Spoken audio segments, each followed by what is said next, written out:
Get ready for the new school year. I brought my crystal ball today, and my crystal ball is when I look at the research. So when we look at the research, we have a better idea of what challenges our preschoolers are going to encounter down the line. And I'm looking today at behavioral challenges that are specifically more likely to occur if the child has a speech and or language delay. So I'm going to cover those 5 challenges today and what the research says when it comes to these challenges, specifically for children with speech and language delays. I'm also going to cover the 5 rules that I focus on as a result. Here you're going to see these flip cards that I use. You can download these flip cards for free by going to kellyvest.com/behavior. So that's kellyvest.com/behavior. So when you do that, there's going to be these 5 rules, these flip cards that I encourage you to use with your children with speech and language impairments. And we also have a couple of extra flip cards. We have here a stop flip card in case of an emergency. And we have, of course, a thumbs up, good choice flip card, but that we always like to show. You can never show this too much. So for some positive encouragement. So these are the 5 cards. And if you just go to kellyvest.com/behavior, you can download these 5 cards. I also have for you my certificate, congratulations, certificate of completion, which has the 5 rules explicitly listed. So of course, in thinking of universal design for learning, not only do you have the rule, you have a picture of the rule, you have the real rule in nice, bold Cocoa Puff print, like I like to call it Cocoa Puff print, that really stands out. And you also have gestures. So you're going to see the gestures if you have YouTube, if you're watching this on YouTube. If you're listening to it in the podcast, I encourage you to simply use your own gestures. If you don't buy into your gestures, the children won't buy into them either. So create gestures that work for you. All right, so the first thing we're going to do is we're going to go through each of the 5 rules. When I go through each of the 5 rules, I'm not only going to tell you what the rule is, what is the gesture when I use this rule, but I'm also going to share with you what is the specific research that indicates that children with speech and language impairments are more likely to have challenges in this area. In my school, we have positive behavior supports, which are wonderful. The research supports positive behavior supports. It's a good thing. And these are important principles to keep in mind when you're teaching these 5 specific rules for children with communication impairments. These rules are more specific to issues that children with speech and language delays are going to have. So if you think about positive behavior supports, the rules are typically general, nonetheless important: to be kind, to be safe, and to be responsible. Those are great rules that teach you how to be a good student, a good citizen, and I reinforce those. But in addition to that, in my speech therapy sessions, every single session, we go over these 5 rules. Now, I must admit, because I don't have a lot of time, I always go over the rules at the very end before the children get a treasure from the treasure box. Now, the treasure is an artifact. It's not a reward. It's something that physically shows, yes, you did follow these 5 rules. Here is a token of that, an artifact that I can physically see. It's a way of learning that, yes, here is a treasure. I followed the 5 rules. It's not so much a reward system. It's something that you're using to really give a physical response. It's a way to demonstrate kinesthetically, yes, you have followed the rules. Now, when it comes to the treasure box, the reason I think it is so important to have a sort of artifact the child picks. And my treasure box, by the way, is erasers, stickers, pencils. They're things that it's great for children to use for their fine motor, for the stickers, or drawing with the pencils, or something like a card that they can read a message on. So it encourages literacy development. But aside from that, the research indicates when they're using positive behavior support systems, if you take out the reward system, such as the pom-pom that the child receives or the marble the child receives when they are engaging in a positive act, then you have less gains than if you didn't have that artifact. So I do think the treasure box, it's not an external locus of control reward. I don't see it in that manner. I see it as an artifact in which you're giving physical feedback that, yes, I see the behavior you're engaging in. Yes, here is the object that is reflective of that. It's more than just words, right? It's universal design for learning principles. So moving into, that's how I use these 5 cards. We go through these 5 cards and the gestures I'm going to show you today at the end of every single therapy session. And we preface it with, did you? So let's go into the first rule. Now I just think about my body when it comes to gestures, and I start at the top. So the very first rule I go through, and it's first on the flip chart. If you go to kellyvest.com/behavior, that's kellyvest.com/behavior, you download these flip cards and you download this certificate of congratulations for following these 5 rules as well. That's all free for you. That's my gift to you. So I'm actually going to make for every single one of my parents this year a flip card chart for them to use at home. So what I'm going to say about these flip cards, I like to put this around a little necklace. By the way, I buy a beaded cute necklace that I like to wear every day so that it's always on me, and it doesn't tend to bother me that much because the necklace is a cute beaded necklace. You can find some really nice ones on Amazon. The first one is paying attention. So for paying attention, I like to put binoculars over my eyes, and I like to say, did you? And then I'll show them on the card too, and I'll say, pay. And a lot of times the children will say attention because we're doing it so much. I'll do a completion prompt, pay, and they'll say attention. And then I'll say, did you? And then they will do with their fingers a check if they did. They make a check mark if they did, check, and we make the check mark. I ask them, they self-reflect, and then they'll say check if they did.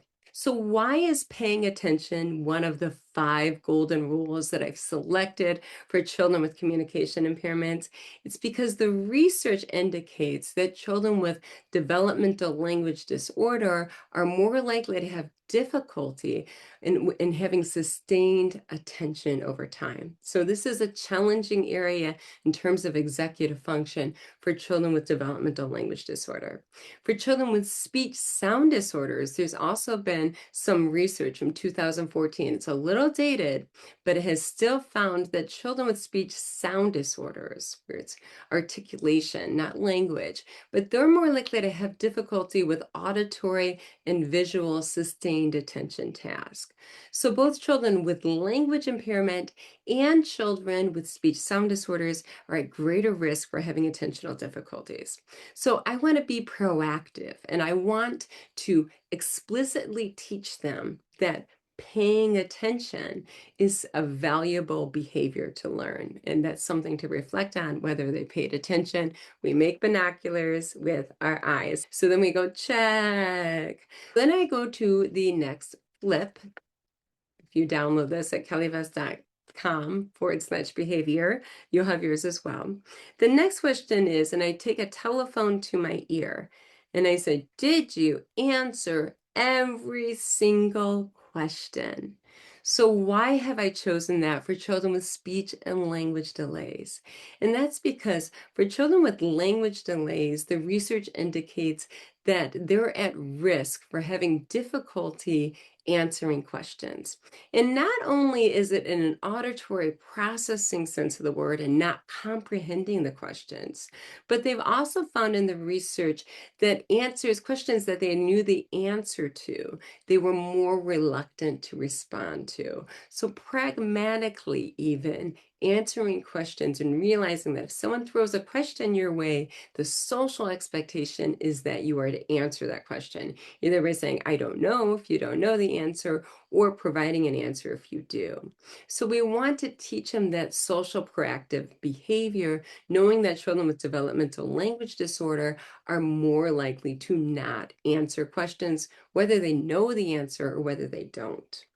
The second reason why is for children with speech sound disorders, we find that these children are more likely to be socially isolated, and they're less likely to be, for fear of ridicule, they're more likely to avoid answering questions within a group. So because of that fear of ridicule, because of that avoidance of talking in a group, they're more likely to not answer a question. So there's that social pragmatic reason as well, not that they don't know the answer to the question, but fear for the performance of performing their speech within a group setting and fear of ridicule. So we want to teach them that proactive behavior of answering every question and how important that behavior is explicitly early on, realizing that at school age, they're more likely to avoid speaking within a group setting. So let's look at the third rule. So when it comes to answering every question, once again, the gesture I use is I take a telephone to the ear. And the children, they join me and they too take a telephone to their ear. We're using universal design for learning, which is not only that knowledge is represented in a multimodal manner in which you're seeing the print, you're seeing the picture, we have the gesture here. And then we're going to say, I asked them, did you? And we say, check, check, check, check, check. But they are also using gestures, using the speech as well, talking as well, and actively involved in the learning experience. We go to the next picture in the flip book, and that is, did you work super hard? Now, the reason we care about task persistence, working super hard, is because what we know from the research is that children with developmental language disorders, they're more likely to give up early on. When they have a frustrating or challenging task in front of them, that they're going to work super hard instead of giving up. When we look at children with speech sound disorders, what the research has found is that children with speech sound disorders are more likely to become frustrated when they are expressing themselves. And of course, if we just take a step back, we know that children with speech language impairments are going to have to work harder than their neurotypical peers. If you have a language delay to express your ideas or to comprehend ideas, if you have a speech sound disorder to express yourself clearly and articulately, that is going to be more difficult. Now, following every direction, the research has found is that children with developmental language disorders have difficulty following multiple step directions.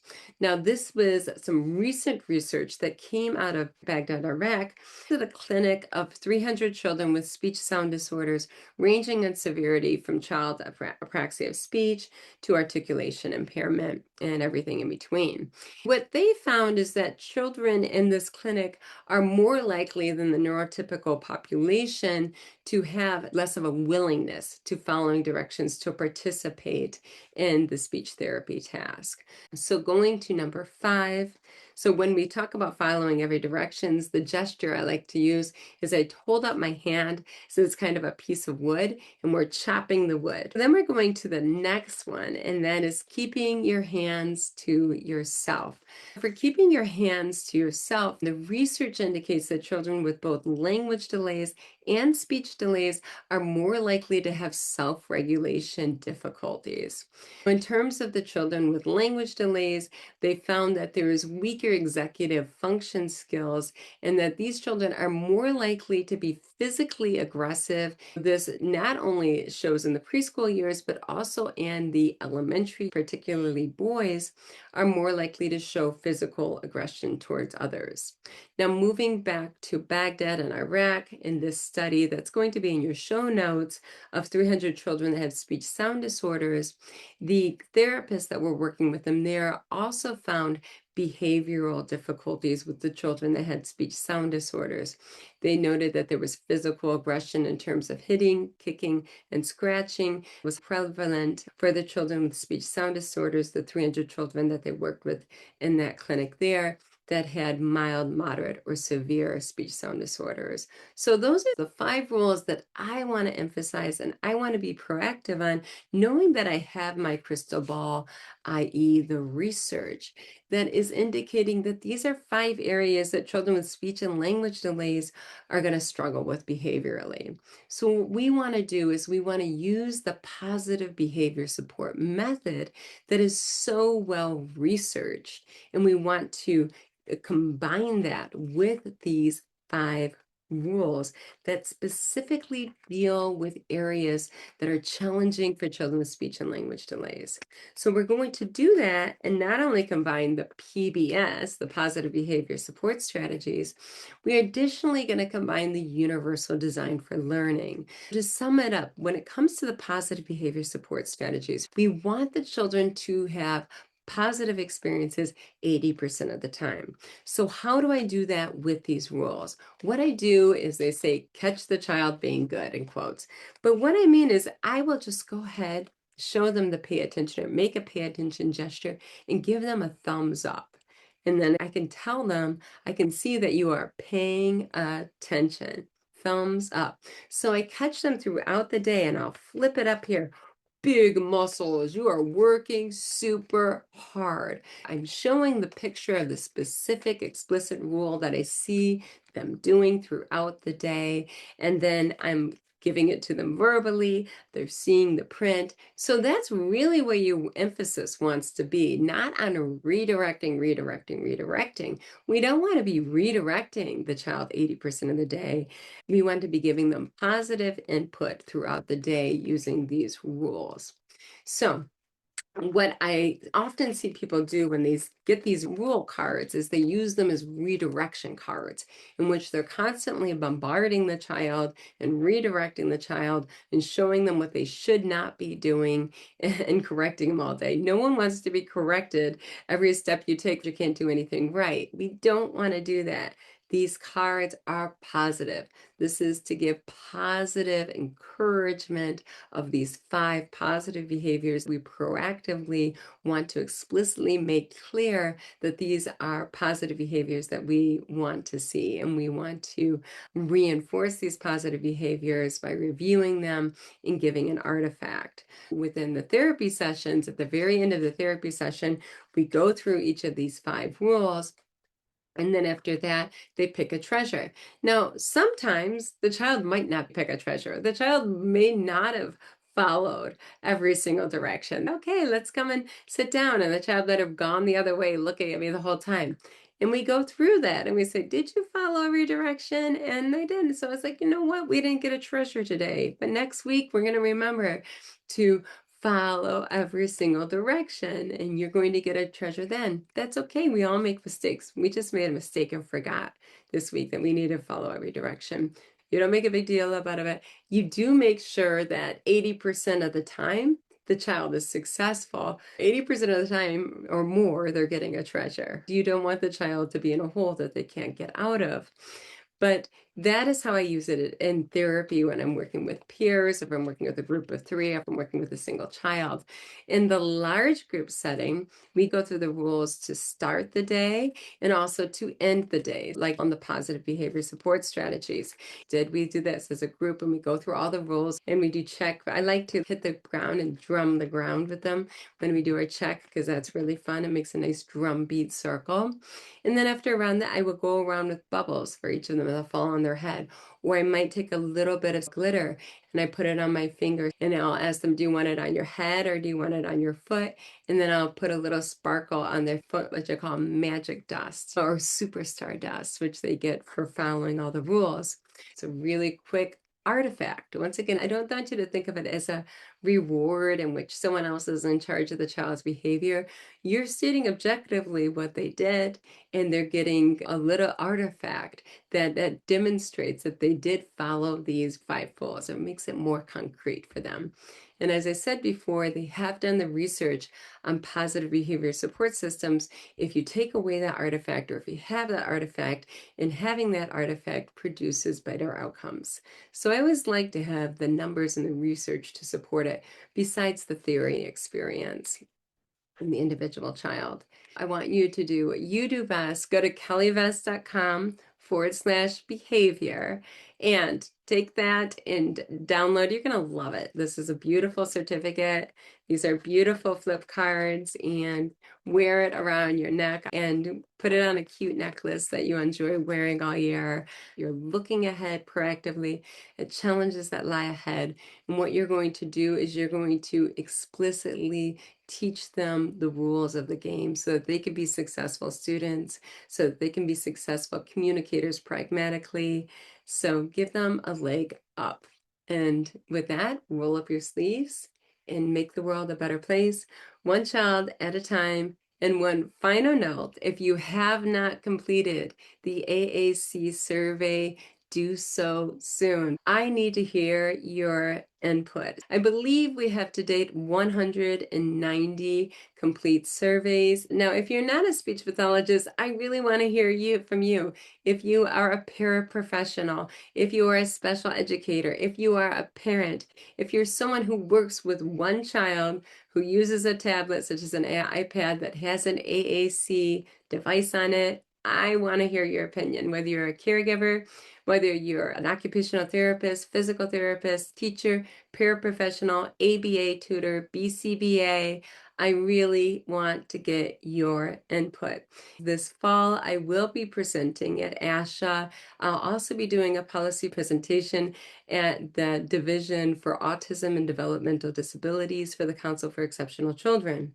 Teachers, paraprofessionals, parents, you need to hear your voice.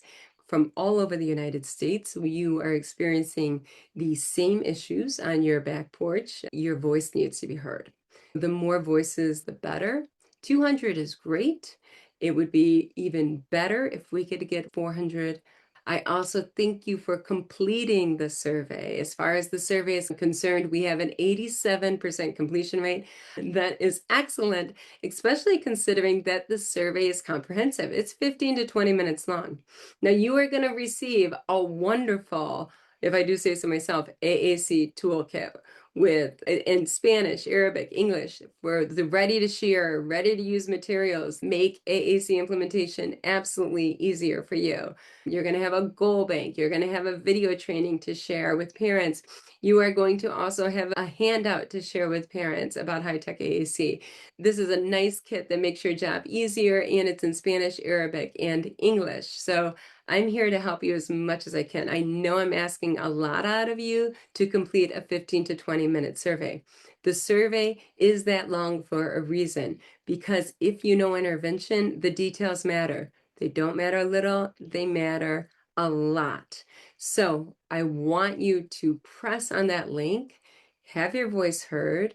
The data is showing that there are great areas of need that call or demand for policy changes today when it comes to high-tech AAC.